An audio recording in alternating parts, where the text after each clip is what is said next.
Welcome back to the Chasing Financial Freedom podcast. Let me ask you a question. Why is it that so many real estate investors, even those who seem to have it all together and figured out, keep failing year after year? Is it the economy, bad luck, or is it something hidden in their strategy, their mindset? I've seen the same costly mistakes trip up smart, hardworking people, losing thousands and sometimes even more, missing out on deals or burning out altogether. But today, we're not talking about failures. I'm going to reveal the reasons investors fall short, and more importantly, how you can flip the script and actually win. Whether you're just starting out, scaling your portfolio, or recovering from your own setbacks, the next 15 to 20 minutes in this episode could save you a fortune and put you on the path to real wealth and real freedom. So grab a notebook, a notepad, an iPad, whatever you take notes on. Tune in and let's make sure you're one of the few that win big in the rest of 2025. So guys, this week, yes, that was a long intro. I'm just being real with you guys. I do enjoy every so often having some scripted information put out there. The rest of the episode will be coming right from my heart. So let's talk about it. What's the goal of the episode? We want to avoid any more traps that we've seen in 2025 going into 2026. So one of the biggest things that I'm seeing in this space is people are getting into a investment, whether it be a BRRRR, whether it be fix and flip, whether it be a hard money loan. They're over leveraging.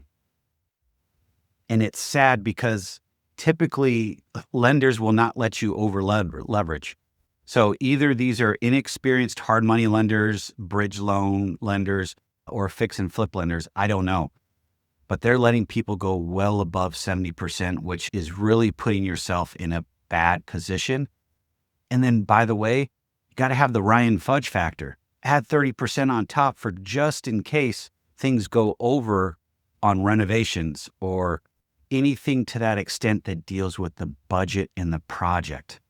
And so far, everything I see today, even my own mistakes, is something that could have been avoided as long as we sat down, figured out the math, and knew what our exit strategy was going to be. Don't just have one exit strategy, have two, maybe even three. Not every deal we do has three exit strategies, but we at least have two. If, let's say, we're going to rehab or do ground up construction, both of those have the same exit strategies. One, sell it in the retail space. Two, it could be rented flat out, BRRRR, and then we could do rinse and repeat and refinance out, go to the next one. And the third, we can carry a private note through one of the investors we work with, or carry the private note ourselves and then sell it in the secondary market for cash and get out of the deal that way. By all means, we were selling a house, and 2 days before we were going to close, the buyers were doing a walkthrough. The HVAC system somehow, some way, either got left on and basically blew up. It overheated. It got so hot, it warped the floors in the house. The HVAC units were bad. We're going through a claims process that has just been a nightmare, and I wouldn't wish it on my worst enemy. And to say the least, that have I learned a lot through this? Yeah, there's a lot of painful things happening through this process. But the one thing I can tell you is this: make sure any contractor that you work with, any skilled contractor that it has to be licensed, they just don't have insurance. They also have a performance bond. So if they do not perform the work that you guys have agreed to in writing, you can execute against the performance bond And said bond will either pay you for the amount of money that it's going to take to finish the project, have the original contractor go out there and finish it free of charge. They will actually put another contractor on the actual project to get it done. It's been 6 months of pain, and I'll let you know how this turns out. We're getting the HVAC updated. It has to literally be pulled out. Lines have to be reran. They're doing drywall work, so it's painful. It is very painful. Back to the episode, guys, I digress. I apologize.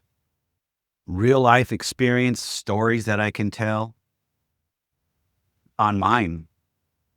Mine is a exit plan. The HVAC blew up. The only exit plan I had was to either replace the whole thing out of my own pocket, to file a claim against his insurance and performance bond. Those are the only two exit plans I had.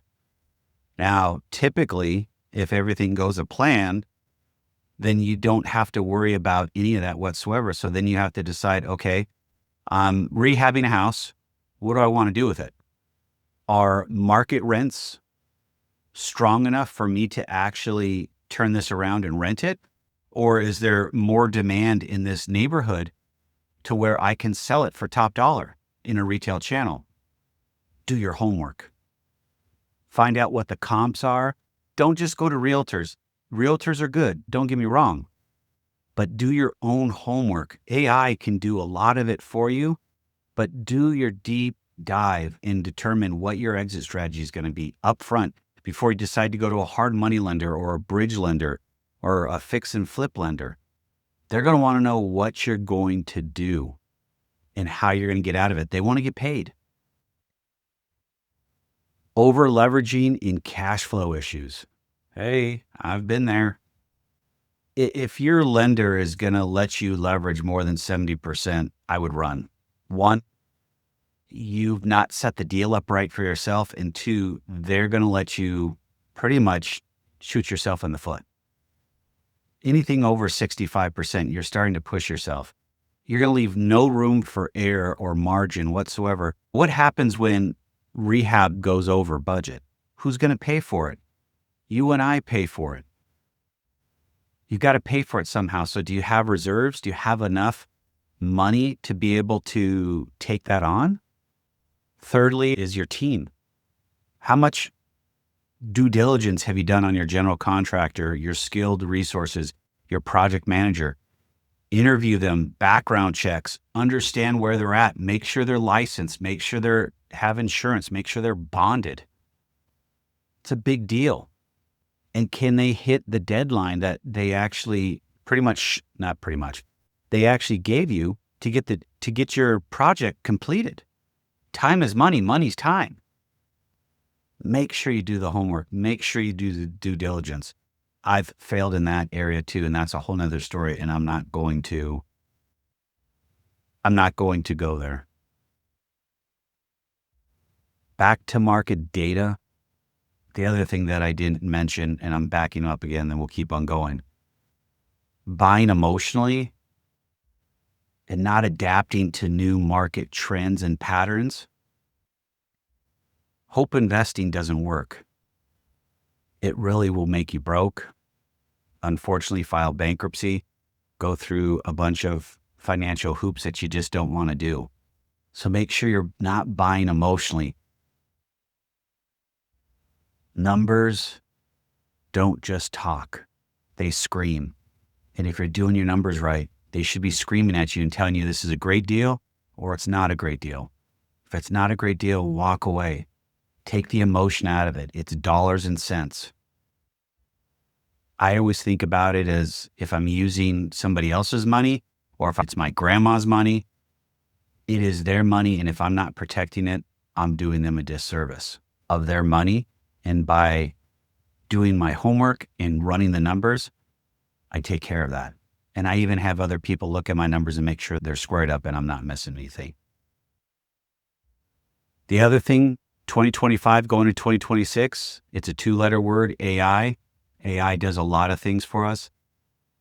I wouldn't say I would depend on it until the cows come home, but I would say that you need to be using it and you need to be using it effectively. Otherwise, you're not going to survive in this economy. AI is going to take over a lot of things, but the one thing it can't do is the human mind. It can't take that over, and it can't